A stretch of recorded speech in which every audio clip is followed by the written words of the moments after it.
Awesome. Thank you. So just so you know, we're recording. So I'm Lisa Stein. I am the Regional Philanthropy Director for the American Cancer Society. I work with our awesome team of philanthropy directors across our 17 states of the North region. This research council was started in 2020 when we were totally remote. It's a group of donors who are excited to learn more about the research that ACS is funding. And by doing so, they invest $10,000 annually to be a part of this awesome cohort of donors who then get presented with opportunities to choose a researcher to adopt for the year. They get to hear awesome behind the scenes work and learn a little bit more about how ACS invests our research funding around the one that they choose. And so it's really exciting to have all of you on this call. Just a little housekeeping. If you can all mute yourself so that we don't have the background noise and everything going during this meeting so that everyone can hear. If you have a question, there is a little chat feature. It should be up at the top of your screen. Feel free to put a question in the chat and we will monitor that for you, Madison, so we can throw it in. We would love this to be a conversation with lots of questions. And if you would prefer, at the end, you can either click that raise button where there's a hand that says raise, and we can call on you to unmute yourself to ask a question too. So if it just is easier for you just to say it instead of typing it, feel free to do that as well. Also, for those of you who are not with us and we're recording this for you, if there's additional questions that we don't get around to, we will be happy to send those to Madison and have her answer those later. We want to make sure that everything that you're curious about gets answered to the best of our ability. So welcome, and I'm going to hand it off to David Yakel, one of our philanthropy directors, to introduce Madison. Yeah, good evening, everybody, and thank you for joining the Advancing Cancer Research Council. Like Lisa said, David Yakel. I'm a director of philanthropy. I'm in Omaha, Nebraska, and I get the privilege of introducing our presenter for tonight, Maddison Hall. She's a program manager from our Department of Population Science. Maddison joined the American Cancer Society in 2022, and she partners closely with researchers in the Population Science Department to monitor internally led and collaborative research projects. She designs and leads processes and systems to streamline workflows and maximize the impact of ACS research. She also ensures population science research projects are on target and shares research successes with both internal and external stakeholders. Before joining ACS, Madison's research was centered on equity and inclusion and global development, with a focus on health systems and environmental conservation. She designed and led qualitative research projects in Tanzania, Rwanda, Fiji, and Nigeria to inform development programs. Madison, welcome to our North Region Advancing Cancer Research Council. We are very excited that you could join us, and so we will let you take it away. Amazing. Thank you so much for that introduction. I'm really excited to be with you all, and just want to make sure that the first thing that I say here is that we're so excited about the research that you are helping to support within our group. The project that Dr. Erica Reese-Punia is going to be carrying out focused on cardiovascular disease and understanding how physical activity is related with cardiovascular disease and how that's also related with cancer risk and cancer survivorship. This is going to be incredibly important work. So excited to speak about it with you. I have actually pulled out, a few examples of work that we've done in the past in these areas, because I figured that these must be areas that you're interested in. So I'll be pulling in a few examples about how we understand physical activity in our research, how we understand, the different types of health experiences that cancer survivors might have. So I have some slides. Like Lisa said at the beginning, I do want this to be, as conversational as we want it to be. I do find that when we're talking about research, it's really helpful to have some visuals just to ground us in the information. It's a lot of information that we have. So I'm going to get started sharing my slides here.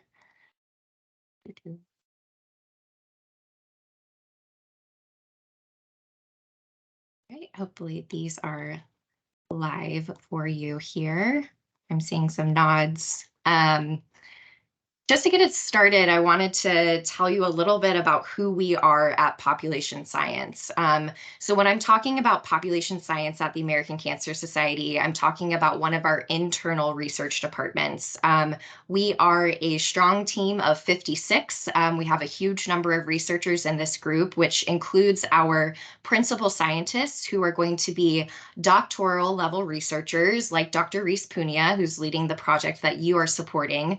Our principal scientists are building a research portfolio that's focused on understanding cancer risk and cancer outcomes. Each of them is focused on, an area that they've been developing decades of a career to focus on. But we also have other scientists that focus on study management and biospecimens management.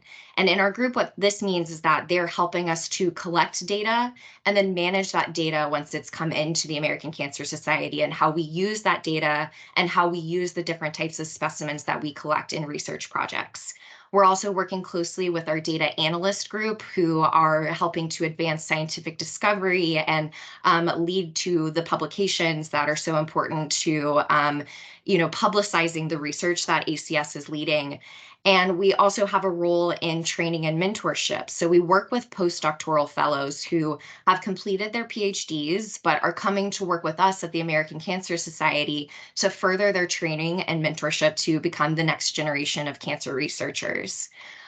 We focus on some key kind of priority areas, and the way that we define these priority areas for our research is in alignment with the American Cancer Society's mission and vision. We want to ensure that the research that we are doing is going to be useful to not only the broader research community, but also to the American Cancer Society. So how can we use our research and our discoveries in patient support, and how can we use it in advocacy within the American Cancer Society? So you'll see these priority areas here. They include understanding how substances like tobacco, alcohol, and cannabis are affecting cancer risk, how physical activity, active living, our sleep is affecting our cancer risk. We also focus on screening and early detection of cancer, because we know how important it is to diagnose cancer early to improve our cancer outcomes.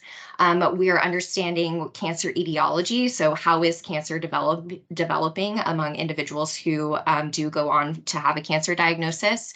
And then similarly for those individuals, what are the factors that affect survivorship and the quality of life for cancer survivors after a diagnosis?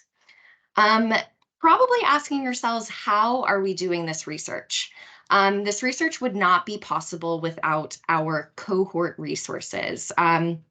So cohort is a word that I'm going to use a lot here.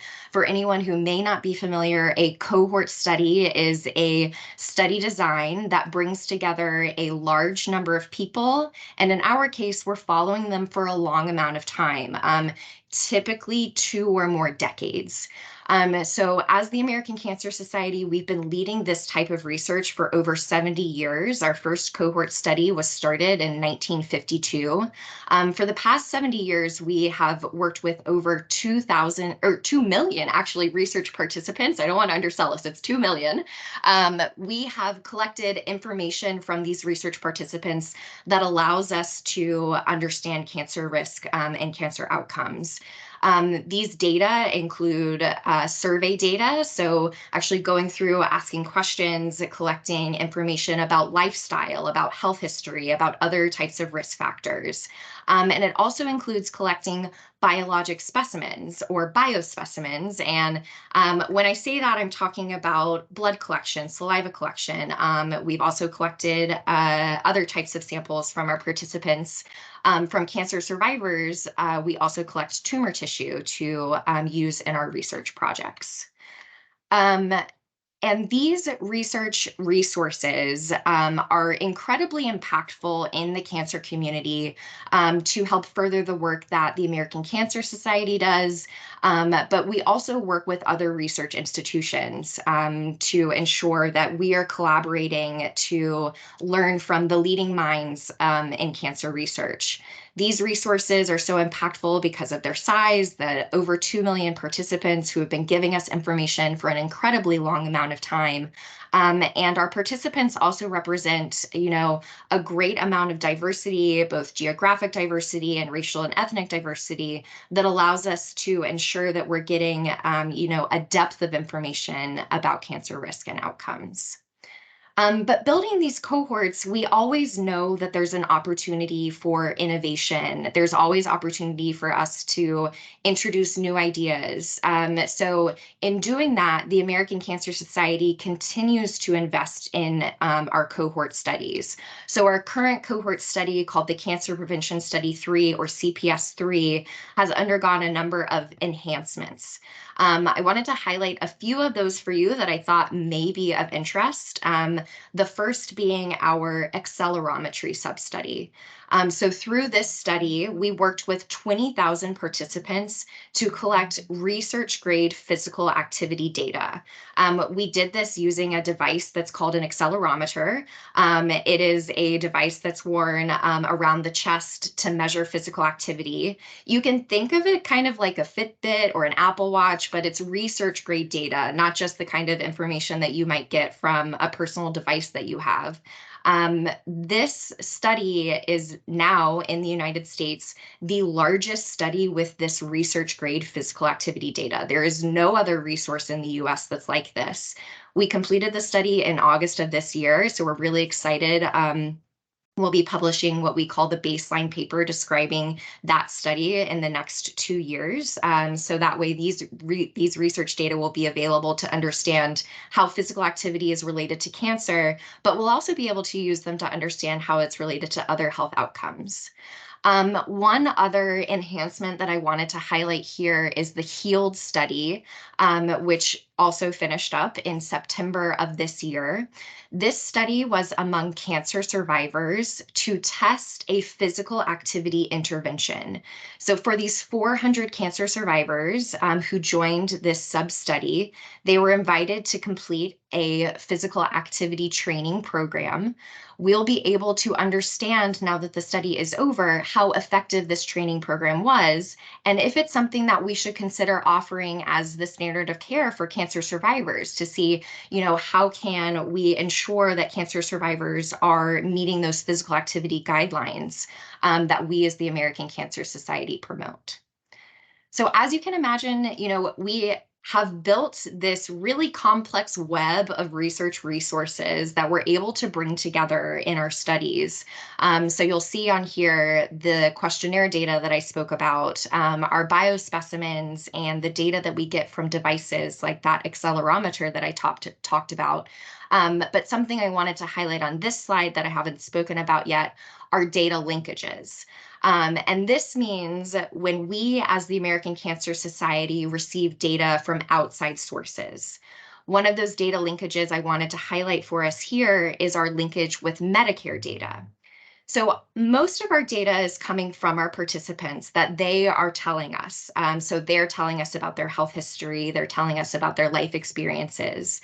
But by linking with Medicare data, we are able to have accurate, confirmed health claims data. So in the project that you're supporting, that Dr. Reese Punia is leading, those Medicare data are able to confirm for us if our participants have developed heart disease, which again, we may have that information if a participant has told us, but because we have this confirmed health claim data from Medicare, it's much more reliable. It allows us to have really strong confidence that this individual did actually develop heart disease, for example. Just highlighting some of the publications that have come out as a result of our cohort studies. Our cohort research, that first study that I mentioned that started in 1952, the Hammond-Horn study, was incredibly important to our understanding of the relationship between smoking, tobacco use, and cancer risk. We also have had landmark studies understanding body size, body weight, obesity, and cancer, as well as understanding of how physical activity and sedentary time are related with cancer. Just thinking specifically about physical activity, you'll see some of our publications highlighted here on this slide. So, we've been able to look at the relationship between physical activity and specific cancers. So you'll see examples of breast cancer and colorectal cancer on this slide, as well as prostate cancer. And then finally, how does the time we spend being active and the time we spend in sedentary activities relate to our cancer risk?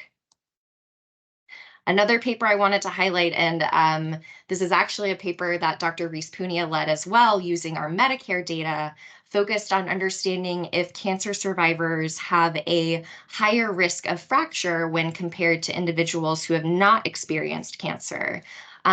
This analysis included data from 90,000 of our Cancer Prevention Study 2 participants, and we did find that among cancer survivors, there was an elevated risk of fracture. And what this allows us to do is to acknowledge that, of course, one paper is never enough for us to make a conclusive decision about anything, but it's important for us to understand why is there this increased risk of fracture, so that we can then inform guidelines to work with cancer survivors and healthcare providers to help improve quality of life for cancer survivors. And then just my last little slides here, I would be remiss if I didn't mention one of our most recent investments in research at the American Cancer Society, and that is with a new research study called The Voices of Black Women. This research study actually launched this month, and it's focused on understanding why Black women in particular have increased risk of cancer, and why we are seeing worse cancer outcomes among Black women. Similar to the studies that I've spoken about over the last few slides, we want to be able to use this information to improve cancer prevention, treatment, and survivorship. This study has, like I mentioned, launched with our pilot in 2 states, Georgia and Virginia. We will be expanding the study next year to 18 additional states. Unfortunately, none in the North region. However, I still think this is incredibly interesting to speak about. We'll be focusing first on recruiting individuals who have not experienced cancer, and then next year we'll be expanding to recruit cancer survivors as well, to have a greater increased focus on understanding cancer survivorship. So I do want to stop talking now. I want to pause now for questions, comments. I am going to go ahead and just put my slides down so we can all see each other. I think it's always nice when we're discussing to see one another, but if there's anything you want me to pull back up again, I can do that very easily.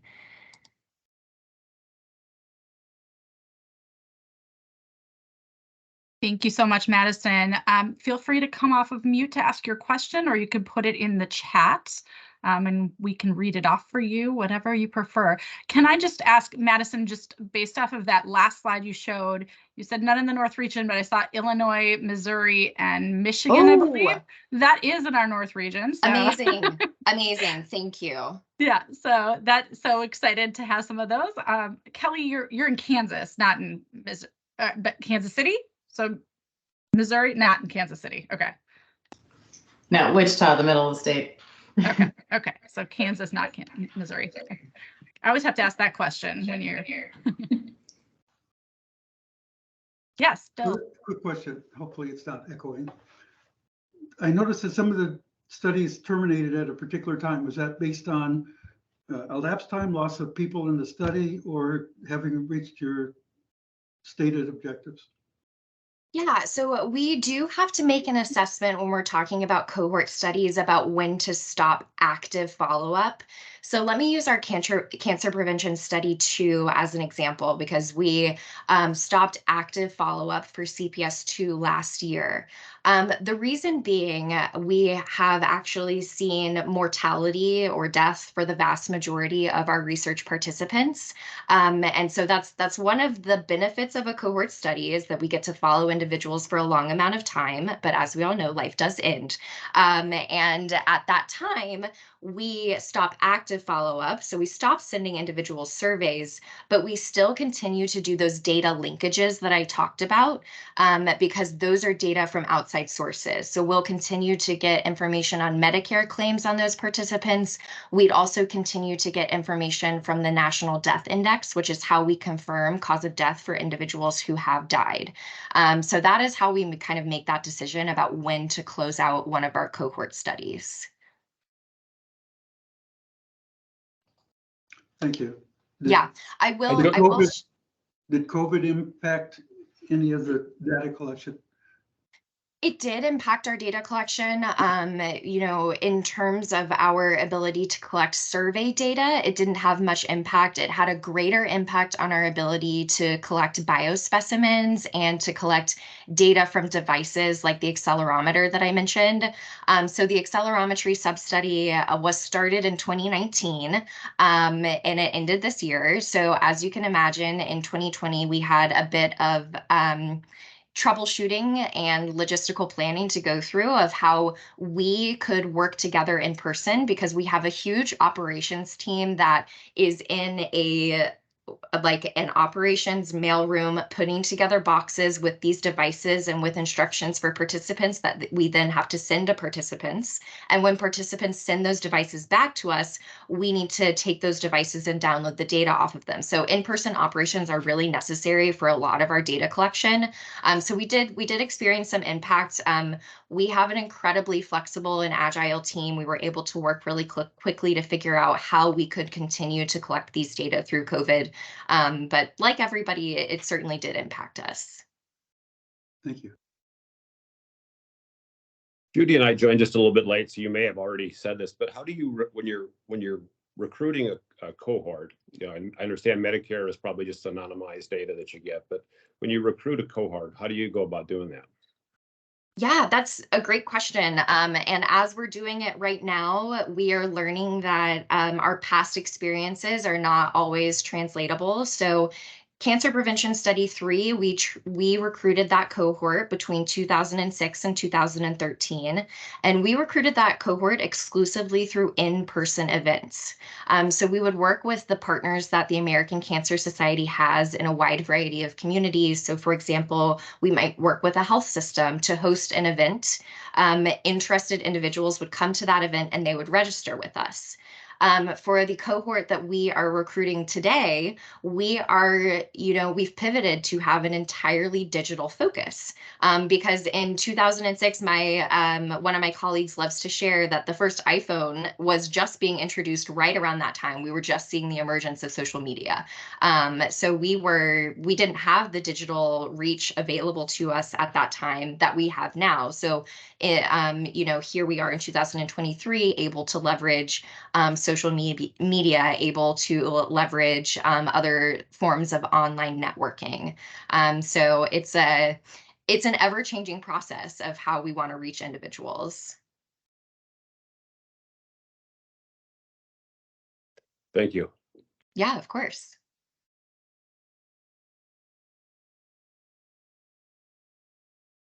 I will share maybe one other piece of information. Jeff, you mentioned if our Medicare data is anonymized. So one of the things about our study design is we have received consent from our participants to complete these data linkages. And because they have consented to that, our Medicare data are actually identified. We know whose data that we're receiving. So when those data come in from Medicare, we link them to all of the other data that we have on that individual.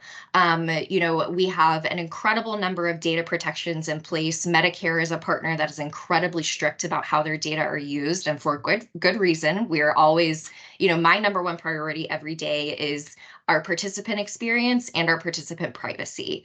Because without our participants, we don't get to do this kind of research. They are our number one partner every single day. That is who I'm thinking about. So, but what's beautiful about our consent process and about the way that the American Cancer Society has built our data protections is that because we have consent from our participants, we know whose data we're receiving from Medicare. Have you ever considered trying to work through a health system to establish kind of the same thing? Yeah, we absolutely have, and it's something we're troubleshooting now. So I'm sure every time you get a new healthcare provider, each healthcare system is using a different electronic health record, EHR, and because that system is so decentralized, it's a much more complex linkage process to think about. Medicare is not easy as a Medicare user, I'm sure, but when it comes to research level data, Medicare is the gold standard for health claims data because it is so uniform and standardized. We're not bringing in information from many different sources that we have to go through and clean. We are, motivated and interested to see how we can link to electronic health records outside of Medicare. It's going to be a more complex process for us to navigate, but it is something we are navigating now. Do the healthcare systems view this as something that's to their benefit to participate in, or are they sort of not? Yeah, that's a great question. Many healthcare systems are interested and motivated to participate in research. Anytime it comes down to data sharing, we're going to be focused on issues of privacy. We're going to be focused on issues of, consistency and how data are going to be used. So I'd really say it's a case-by-case basis of how motivated. We actually, through the relationships that the American Cancer Society has, we have the opportunity to interface with some of the electronic health record providers. So thinking about MyChart, for example, we're able to work with some of those companies to understand how could we link with those data for multiple health systems that are using your product or your platform to avoid having to engage with every single health system. Okay, well, one last comment or question, then I'll shut up and let other people ask. But both my wife and I spent our careers in IT, and we both were at Target for a long time, and I finished my career at an airline. And industries have things that are called EDI standards for electronic data interchange. And so what happens is if you're a vendor for Target, you need to handle transactions in a way that Target can ingest them. When Target sends purchase orders, they need to be a certain way that. And so maybe there's an opportunity for something like that in the medical industry if it doesn't already exist. Because I do know that I get my care at the Mayo. Judy's recently at the Mayo. She was at Abbott before. Abbott's portal was a whole lot different and harder to work with, and it was hard to get data from one to the other and stuff like that. But it would seem like there's a pretty big opportunity there. And one of the things that'd be interesting is to see how do outcomes vary by provider system. Absolutely, and that is actually a variable or a data point that we were speaking about just last week when it comes to understanding cancer survivorship. When we are getting these kinds of data, what level of information do we have about where a cancer survivor has received care, and how could we use that to understand if that does affect survivorship or other outcomes? I will mention this is kind of outside of my hat at the American Cancer Society, but in the broader scientific community and the broader medical community, there is a lot of advocacy going on towards adopting a unified electronic health record. That's of interest not just to the American Cancer Society, but to the scientific and medical community at large. Because thinking about even our healthcare providers, when you have a healthcare team that's maybe not all within the same system, it's incredibly challenging to share that information from the provider level as well. So that's a big move movement that you're touching on there. I know that there's so many folks that are invested. I hope in our lifetimes that happens. I think it'd be really wonderful, both from the ability to provide care to individuals, but also for our ability to use the data that those electronic health records creates. Madison, do you know if our American Cancer Society Cancer Action Network is involved in that conversation? I feel like that's an opportunity. If not, that's a great question, and I don't know off the top of my head, but that's definitely something that we should think about. I know that Cancer Action Network is always trying to be at the table for how we can improve how care is provided. Can you say a little bit about that? How your team interfaces with some of our other parts of ACS, like ACS CAN, and some of the rest of the population science, how the research you're doing might inform some of our opportunities for standards change and things like that? Absolutely. So something I should mention is that a lot of the research that we do on physical activity within our cohorts was incredibly important in developing the American Cancer Society Nutrition and Physical Activity Guidelines. So those guidelines that we put out about how to reduce cancer risk, both through the foods that we're eating and through the activity that we're getting, our data from the cohorts was able to help inform how we made those guidelines that we now disseminate through a number of avenues within the organization and with all of our partners.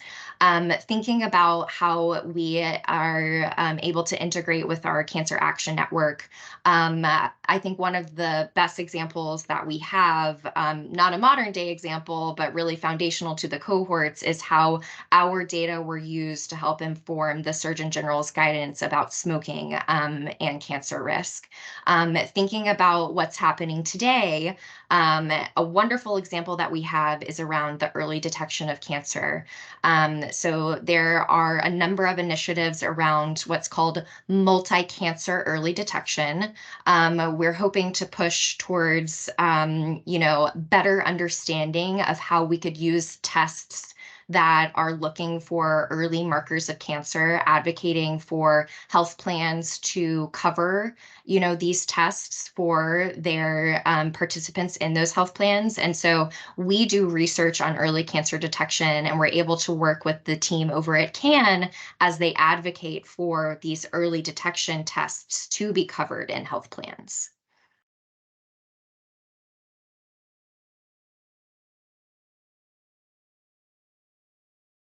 I have a question, Madison. Yeah.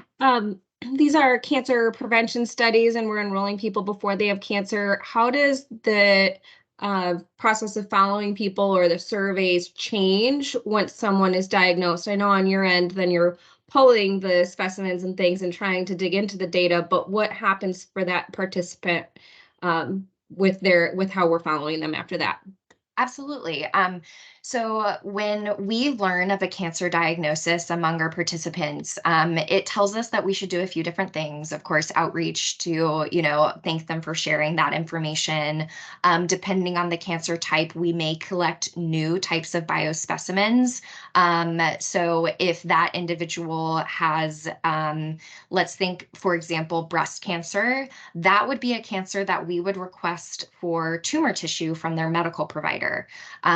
We would ask that participant, do we have consent to request for some of that tumor tissue from your healthcare system? So we can then use that tissue in some of our analyses. Something that we have created as a resource just this year are what we call digital images of breast cancer slides that we can then use to understand, using some really exciting, innovative machine learning processes, is how do those digital images differ or vary by different characteristics. So in terms of data collection, we are going to be just next month bringing in a team of expert outside advisors to help guide us on how to enhance our data collection among cancer survivors. So what we're considering is launching a new series of surveys for cancer survivors to collect different types of information than we would have collected in the past. And this is another example of how we're always collaborating within the scientific research community. ACS has a huge number of internal research resources. We have so many experts that work within our organization, but there's always an opportunity for us to engage with others. So we've got advisors coming in from a number of leading cancer research institutions who focus on cancer survivorship research.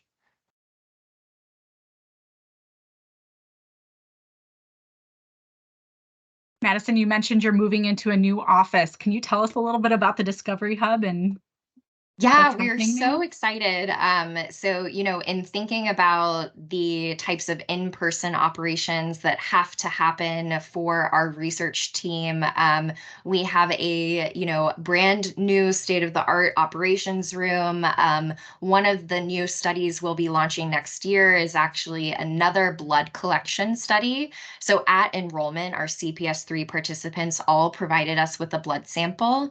And now that we're about 10 years after completing enrollment, we'd like to collect a second blood sample. And the collection of that second blood sample will allow us to do new types of blood tests, including some of those multi-cancer early detection tests, to be able to test those and understand those and see if there are any changes in what we see in the blood from that initial blood collection to what this blood collection will see. So that operations room is going to allow us to facilitate that blood collection process, to ship the kits out to our participants. And then when that blood is collected, it goes to our biorepository, which is where all of our samples are stored.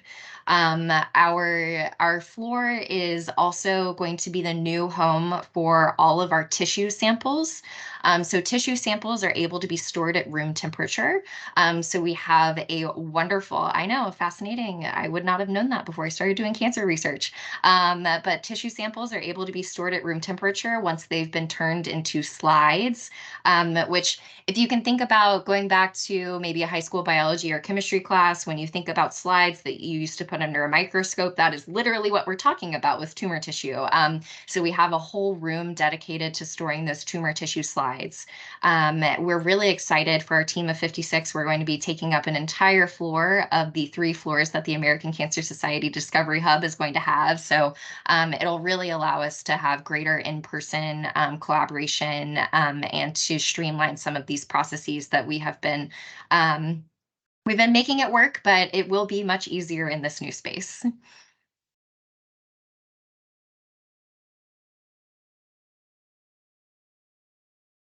I foresee a possible opportunity in the future, maybe to do a little tour of that in the future, if that's possible for this, virtual tour, obviously. But yeah, absolutely. I group. know that's something that Angela, a colleague who's not on this call, Jade, and I have spoken about.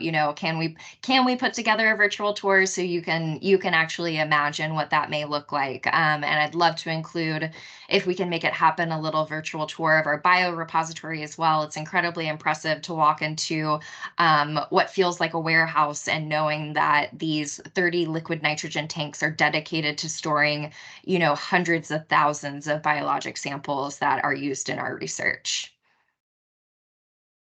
Where is the research hub located, just out of curiosity? It's in Atlanta, Georgia. Okay. Mm-hmm. You want to take a trip down there, Jeff? Give you a tour? Probably not physically, but I would love to get a tour. Yeah. Any additional questions? So, for just as a reminder for everyone, so Maddison has obviously been talking about the research that we do internally. This is the first time this group has funded an internal research project. And in the past, we've funded external research projects that happen at universities and hospitals around the country. Primarily, we've done them in the North region so that they're a little bit closer to home. Even though our region is now 17 states, so we a little bit further away from home for some. So just wanted to say that this is a really cool opportunity for this group, because this is the first time we've funded something that is internal. to ACS, and so it's a very different view of all of the work of the American Cancer Society. So I want to just call that out. Any additional questions for Maddison? Oh yes, Eileen. Yeah, this is very interesting. I've heard of the intramural work, but this is very interesting. I remember when you guys were looking for CPS3 volunteers, and at the time I didn't really have time, so I didn't do it. I probably should have, but then also since then I have been diagnosed with breast cancer, so so that would have been interesting to be part of something like that. So maybe in the future. Yeah. But this is Absolutely. fascinating. And thank you, Lisa, for also explaining that they've done a lot of this group has funded a bunch of extramural research as well. So in the extramural research, do you look at the program, the research grants that are done twice a year? I've been a research stakeholder, so I'm really familiar with that program. And so do you look at all the people who didn't get funded and start looking at those programs and see if you have, is there something this group wants to, or do you look at completely new grants? We look at new grants that have recently been funded. So they are. I see. Oh, yeah. So we are offsetting a project that the American Cancer Society has funded to free up additional funding for. Oh, that's good. new Yeah. research. I know that they've always wanted to make sure these could go forward more. Oh, that's okay. That gives me a lot more information about what this group does. Yeah. Thank you, Yeah, Eileen, for being a part of the research stakeholders. That's an amazing process. So, oh my gosh, I can tell you the group I was in was, what was it? I can't remember the name because it was so hard, but it was, I'm not a scientist. I'm like Jeff and Judy. I'm a tech person, and have been in software development, managing and even own a company of software services.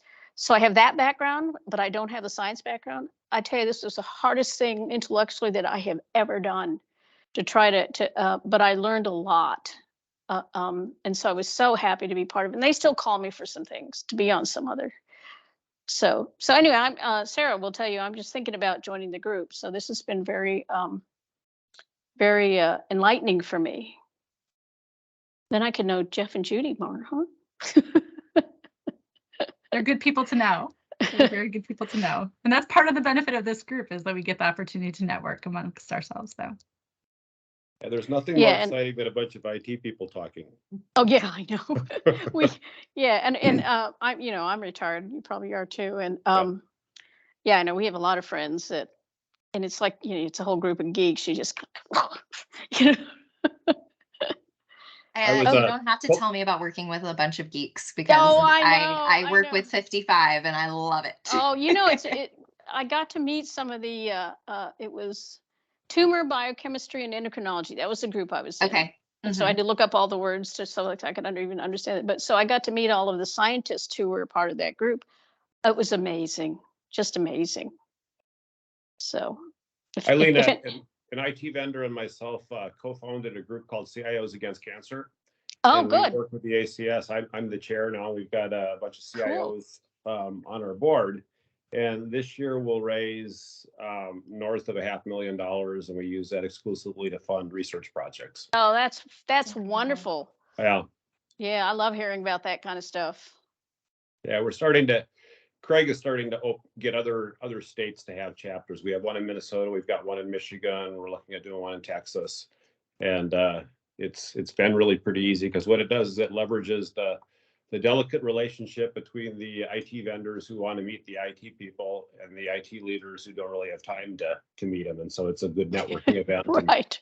And we keep the IT selling out of it, but what it does is it builds some relationships between the people, and then it makes it easier for the IT vendors to call people, because they answer the phone because they know who the person is.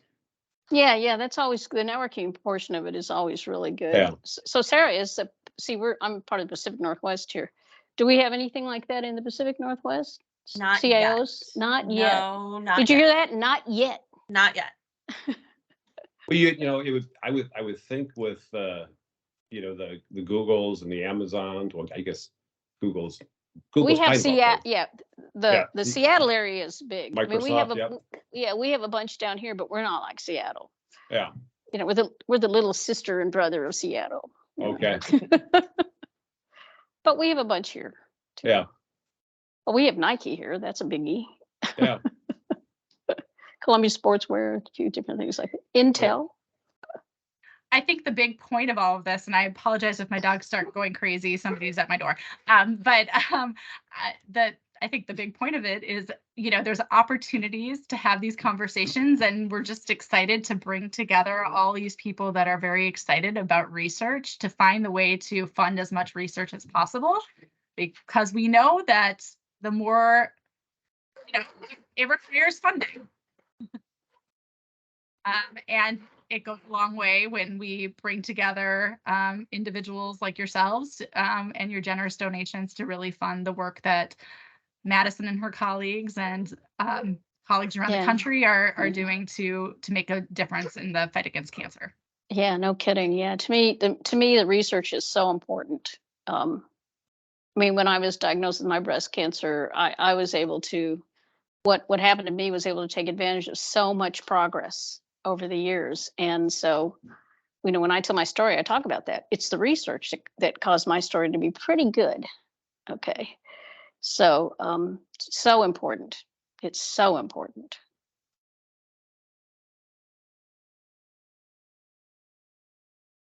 Well, thank you so much. Maddison, you're open to additional questions if they filter in. Absolutely. Absolutely. Yeah, feel free. Yeah, thanks, Maddison. This has been really informative. Thanks all for your captive attention. It's always nice to talk with folks who are interested in research. I love getting together passionate groups because it highlights why this work is so important and how, we can really make discoveries together. Yeah. You did an exceptional job, I think, of explaining it in layman's terms that we could understand. Some of the research projects that we funded, it's, maybe I understand a third of what gets said, and I consider myself fairly smart, but it was a really good presentation. Yeah, that was really good. Yeah, I know exactly what you mean, Jeff. That's the way I felt a lot of the times. Like, oh my God, please speak to me so I can understand. My job is often to bring our principal scientists back down to earth with those of us who are inhabiting the ground and not always up in the clouds. And thankfully, through my research background, I'm able to say, I understand what you're saying, but if I was going to tell my friends about this, what would I say then? Because not all of us have a background in health and cancer research or in epidemiology. We want to make sure that, the research that we're producing is, of course, important for the academic community, but most important for the individuals that we're working with in communities. Well, and then usually when you guys come out with your statements, the American Cancer Society says that's what comes from the intramural research is you make it so that we understand. We don't, we don't have to understand that what you did, but your results, I know, have always been really good. So, that Jeff, that reminds me of one time I went to one of the meetings. They're supposed to have a section in those proposals that somebody like me can read. So then it came to me to make my, to say how I felt about this thing. And I said, I really don't know. There was not a section that I could read. And so then the one of the scientists went through it and she goes, oh, she's right. So I felt like I can't really help on this one. I'm sorry. Yeah. But it still was fascinating, I have to say. I'm just glad there's people smarter than me in this world. Absolutely. Every day. Yeah. Yes. Thank you all so much. We all have our areas of smartness. Let's put it that way. Absolutely. Absolutely. Well, thank you, Maddison. I know it's late on the East Coast. East Coast. Yep. Thank you so much. Thank you, everyone, for jumping on. And again, feel free to send your questions if there's additional things. And I know that this has been a little bit for those of you who are part of the council and not just auditing this class, but I know that this has been a little bit of a quirky year for this council, and it's been a little delayed this year. So I just wanted to put out that, hopefully we're back on track now for, some of our engagement, and, our hope will be to get together a few more times before our next opportunity to vote for a new project, which will probably be right after the April announcement. So in 2024, the April announcements of the new grant cycle, so that we have a fresh pool of new grant opportunities to present to everyone. What happens and what happened in, this year is by the time our group met in February, our intent was to meet around February, the grants were just kind of all gobbled up, which is awesome news, but we want to present awesome opportunities for this group to be able to engage. And so that's going to be our intent, is to meet in right after the announcements in April. So Eileen and Bill, if you're interested in participating, Sarah will be in touch. And if you have other friends and family or individuals that you think would be interested in this too, we would love to grow this group and continue to fund this research. Thank you so much for participating. Thank you. Wonderful. Thanks for the invite. Thank Thanks. you. Thanks everybody you. for having me. Thank you Thank all. you, thank you, thanks, Madison, and thanks, Sarah, for inviting me. Oh, glad you could make it. Thank you, Yeah. Madison. Thank Yeah, you. thanks, Bill. Madison. Good night. Bye, everybody. Bye.